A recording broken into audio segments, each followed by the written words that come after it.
Le président de la République doit choisir de s'en remettre à l'esprit des institutions. Nous lui demandons solennellement de prendre acte de cette nouvelle donne politique, d'en revenir au peuple français et d'organiser de nouvelles élections législatives. Il l'a fait. Hier soir, à 21h, le président Emmanuel Macron a annoncé la dissolution de l'Assemblée nationale pour redonner la parole au peuple après l'échec cinglant de sa liste aux élections européennes. Après avoir procédé aux consultations prévues à l'article 12 de notre Constitution, j'ai décidé de vous redonner le choix de notre avenir parlementaire par le vote. Je dissous donc ce soir l'Assemblée nationale. Je signerai dans quelques instants le décret de convocation des élections législatives qui se tiendront le 30 juin pour le premier tour et le 7 juillet pour le second. Sommé par Jordan Bardella de dissoudre l'Assemblée nationale, le maître des horloges s'est exécuté, jouant au président presque prêt à cohabiter avec le Rassemblement national.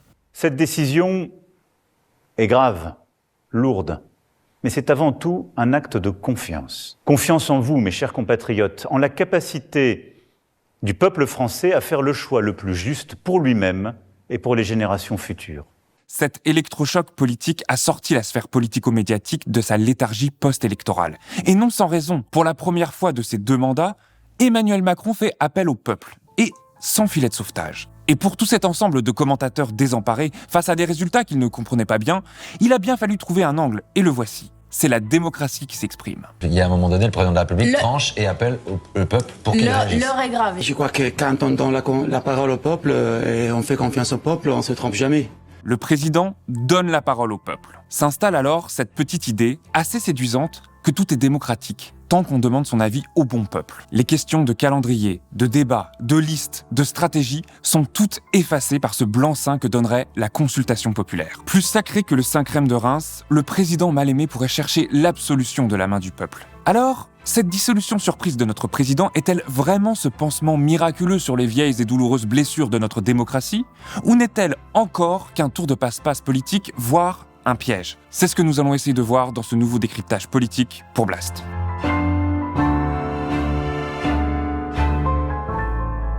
Loin d'aider la démocratie ou de donner la parole au peuple, Macron a instrumentalisé la dissolution pour jouer toute une série de coups politiques et stratégiques à son avantage plus ou moins lointain. En effet, Emmanuel Macron, en un seul geste politique, a pu neutraliser l'essentiel des dangers de l'échec aux européennes, déstabiliser les formations politiques de ses adversaires et préparer 2027. Ainsi, et même si c'est paradoxal, cette dissolution n'est pas la marque d'une nouvelle confession démocratique d'Emmanuel Macron, mais sa dernière œuvre dans sa collection de constitutionnalisme pseudo-démocratique. Premier coup politique, neutraliser l'échec aux européennes. Avant l'annonce de cette dissolution, le camp présidentiel était en pleine séance de flagellation publique, comme on ne l'imaginait pas possible. Gérald Darmanin était presque humble. Mais c'est avant tout une défaite pour la majorité présidentielle. Et donc d'abord, il faut le dire. Et il faut dire qu'il faut écouter les Français. Ensuite, voir qu'il ne faut pas relativiser.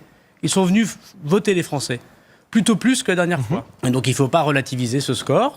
Bien sûr, il y a sans doute des intentions européennes, mais incontestablement, il y a aussi des leçons nationales. Rachida Dati a même fait des efforts manifestement surhumains pour ne pas tirer à 360 degrés comme elle en a l'habitude. C'est un échec collectif. Voilà. Et donc, il faut répondre à ces électeurs que moi, je ne diabolise pas dans leurs demandes et dans leurs attentes. Mais échec collectif plutôt qu'échec pour le président et la majorité. Mais c'est un échec collectif. Même ma famille politique, les Républicains, c'est un parti qui a quand même occupé, qui a mené des grandes réformes dans ce pays, qui a marqué ce pays. On ne peut pas se contenter de ce score. Les résultats des élections européennes n'étaient pas mauvais, ils étaient très mauvais. Et les plateaux politiques ont su le rappeler. Les droites extrêmes à plus de 35%, le parti présidentiel qui piétine à moins de 15%, et la gauche éclatée entre Glucksmann à 13,80, LFI à moins de 10 et les Verts à 5% à peine. Les résultats étaient tellement humiliants pour le président Macron qu'il a fallu y couper court au plus vite. Et c'est ainsi que la séance d'humiliation publique a été rapidement mise de côté par les annonces sur l'annonce du président. On a même demandé aux ministres sur les plateaux s'ils savaient ce que le prédissolution allait annoncer. Dissolution, pas dissolution. Le chef de l'État a trouvé ça suffisamment important pour prendre la parole. Pourquoi prend-il la parole, Emmanuel Macron ? Ce que je dis, c'est banal, que les Français demandent de l'autorité. On attendait une réponse un peu plus... Et donc, il faut leur répondre à ces Français. Comment on leur répond ce soir ? Parce qu'on ne peut pas faire comme si... On dissout, on propose la proportionnelle pour les législatives. Le président de la République, il va s'exprimer dans quelques instants de le dire. Il est le président de la République. Moi, que lui suggéreriez-vous ? Bref, le vent a tourné et très vite. Les journalistes l'ont senti. Le temps des élections européennes était en train de passer pour devenir celui des élections législatives. On a changé de séquence politique en un instant. Hier, on a beaucoup parlé des européennes. Aujourd'hui, on parle encore des européennes un petit peu. Demain, encore moins. Et dans une semaine, on n'en parlera plus du tout. L'attention médiatique sera détournée. Je ne sais pas ce que vont penser nos amis européens dans l'ensemble de l'Europe, des 26, mais ils vont trouver qu'Emmanuel Macron n'est pas un très bon camarade. Il vient de voler l'élection européenne et son attitude, sa décision, c'est clairement de dire les européennes ne sont que une question de politique intérieure et je vais donc en faire le premier tour, vous l'avez très bien dit, d'une élection dont j'espère gagner le deuxième tour. On ne s'intéressera plus à ce qui va se passer en Europe, la répartition des forces dans le Parlement européen. On va revenir au terrain qu'Emmanuel Macron a su investir autant qu'il a pu. Le Front républicain. L'alternative Macron ou Le Pen. La dissolution est ainsi un écran de fumée pour diriger l'attention médiatique sur un sujet qui est plus favorable à Emmanuel Macron. C'est de l'instrumentalisation pure et simple. Comme on vient de le voir, rester sur les résultats des européennes aurait grandement coûté au prestige de l'exécutif. Il lui fallait changer la séquence médiatique sur un terrain d'autant plus favorable qu'il affaiblit ses adversaires politiques. Et c'est son second coup politique. Second coup, déstabiliser ses adversaires et garder la main. En procédant à la dissolution à ce moment-là, Emmanuel Macron a très bien joué ses cartes. Un parti au pouvoir est très facilement réuni. Le principe, c'est sauver sa peau. On a tout à perdre, il faut donc se serrer les coudes. À l'inverse, dans une dissolution, les partis d'opposition n'ont qu'à y gagner. L'union est alors structurellement plus difficile, parce que chaque parti veut avoir une plus grosse part du gâteau. On envisage de faire cavalier seul, en s'imaginant mieux loti. Bref, la simple dissolution met les oppositions à leur désavantage, si elles ne sont pas fortement unies. Et ce cycle électoral européen n'a fait qu'exacerber les dissensions à gauche. Sans compter le poids des événements en Israël et en Palestine, la division de la gauche a été renforcée par le traitement médiatique feuilletonnant des oppositions entre les partis, comme on l'a montré dans une chronique précédente. Et c'est l'espoir d'Emmanuel Macron, que la gauche reste occupée à se diviser pour que la Macronie reste, encore une fois, la seule force de barrage à l'extrême droite. La duplicité du chef de l'État se retrouve jusque dans la stratégie électorale qu'il a fait adopter pour lutter contre le RN. Renaissance n'investira pas de candidat contre un député sortant appartenant à l'arc républicain. Autrement dit, si le candidat vient de LFI, il y aura un candidat macroniste. Si le candidat est PS, alors il n'y aura pas de candidat macroniste. Le président vient d'inventer la prime à la désunion en sacrifiant des circonscriptions gagnables pour garder le PS, EELV et LFI divisés. S'il veut garder la gauche divisée à tout prix, c'est qu'il doit craindre une gauche unie et puissante. Et la campagne pour les européennes a bien montré comment Macron avait réussi à installer son face-à-face avec le RN. C'est son troisième coup, le plus délirant et le plus dangereux, le RN au pouvoir dans un mois, pour espérer le décrédibiliser et donc l'empêcher d'arriver à l'Élysée dans 3 ans. Troisième coup, faire la courte échelle au RN en espérant le décrédibiliser pour 2027. La stratégie d'Emmanuel Macron est la même depuis 2017. Instaurer une dualité avec l'extrême droite. Pratique puisque dans ce scénario, la gauche n'existe pas. La tactique est désormais bien rodée et consiste dans plusieurs petits trucs. Il récupère des idées directement chez le RN, comme avec la loi immigration par exemple. Il banalise leurs idées à l'image de Gérald Darmanin, qualifiant Marine Le Pen de molle, et soudainement se pose en seul rempart en période électorale face à la montée de l'extrême droite. Lors de la campagne de 2022, Macron avait déjà refusé de débattre avec les autres candidats à la présidentielle, puisqu'il n'envisageait que le face-à-face avec Le Pen lors du second tour. À chaque fois, le barrage républicain lui permet d'accéder au pouvoir ou de le conserver. Pendant la campagne pour les élections européennes, cette stratégie a particulièrement été frappante, et s'est parachevée avec le débat entre Gabriel Attal et Jordan Bardella. Tous les autres partis n'ont pas eu le droit à ce traitement. Le débat des européennes, c'était Renaissance RN. Vous avez un projet, on explique aux Français, on va vous donner 300 € de pouvoir d'achat. Vous allez partir plus tôt à la retraite. On va supprimer des taxes. On va baisser la TVA à 5,5 sur à peu près tout. Et en même temps, on va augmenter des postes dans la fonction publique. Mais tout à fait. Ça n'existe pas. Et nous allons faire... Et c'est comme ça qu'Emmanuel Macron construit sa stratégie politique à travers les médias.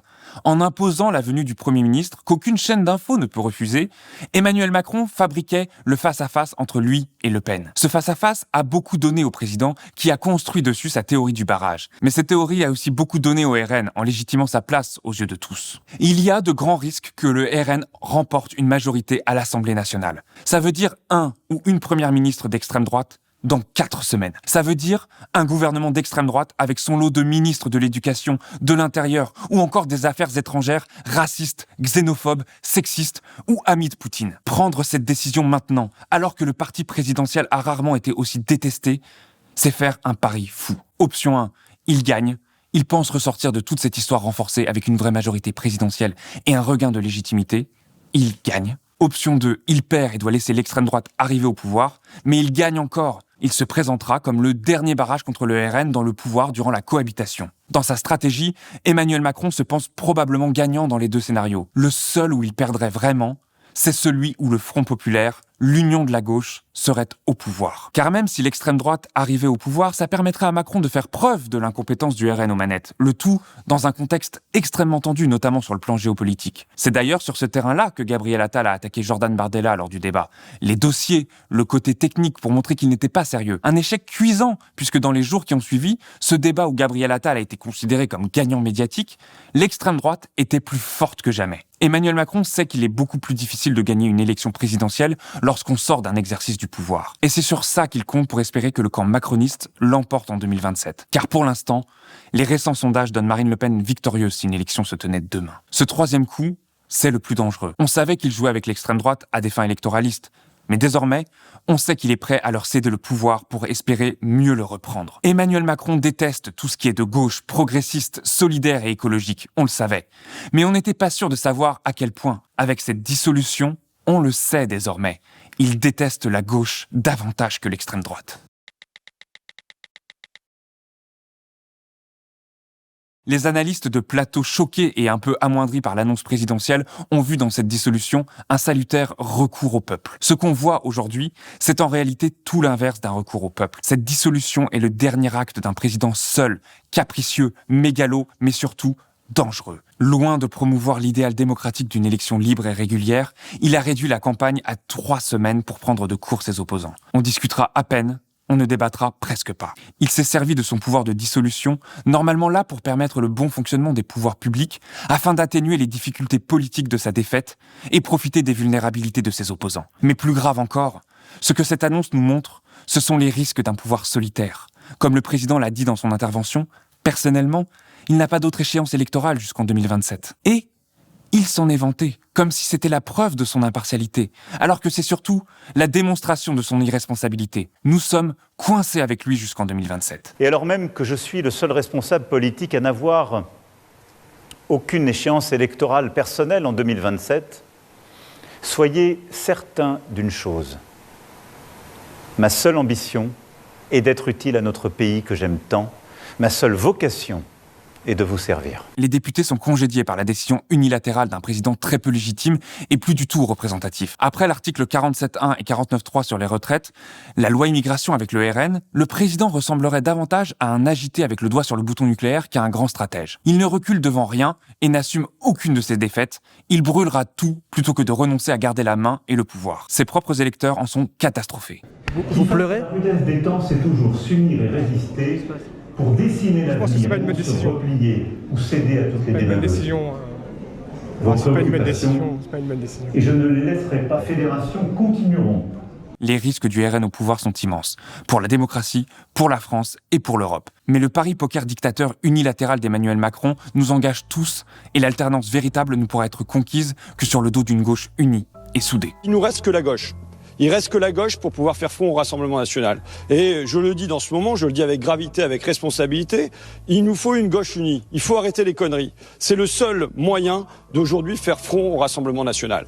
Et j'en appelle dès ce soir Marine Tondelier, Olivier Faure, Fabien Roussel, Emmanuel Bompard, pour qu'on se range derrière une barrière commune, une barrière Front populaire. Parce que, on l'a vu dans l'histoire de notre pays, on est capable d'un sursaut. Ainsi, cette dissolution n'est pas l'acte d'un président rendu humble, après de mauvais résultats électoraux qui s'en remettraient à la sagesse du peuple. Non, c'est le coup de maître d'un stratège politique. Le problème, c'est que la politique n'est pas un jeu, et que les conséquences du RN au pouvoir seront réelles. À Blast, nous resterons mobilisés lors des prochaines semaines pour suivre la campagne des législatives. De mon côté, je reviendrai dans un épisode du Peuple a ses raisons plus tard dans le mois pour revenir sur l'enjeu crucial qui se joue lors de ce futur scrutin. La semaine prochaine, vous retrouverez Paloma Moritz et Salomé Saké dans une grande vidéo décryptage des élections à venir, des alliances en cours, où elles feront le point sur la situation et sur ce qui se joue du côté de la gauche notamment. D'ici là, n'hésitez pas à vous rendre sur notre site internet pour nous soutenir, vous abonner et faire un don. Et à très vite sur Blast.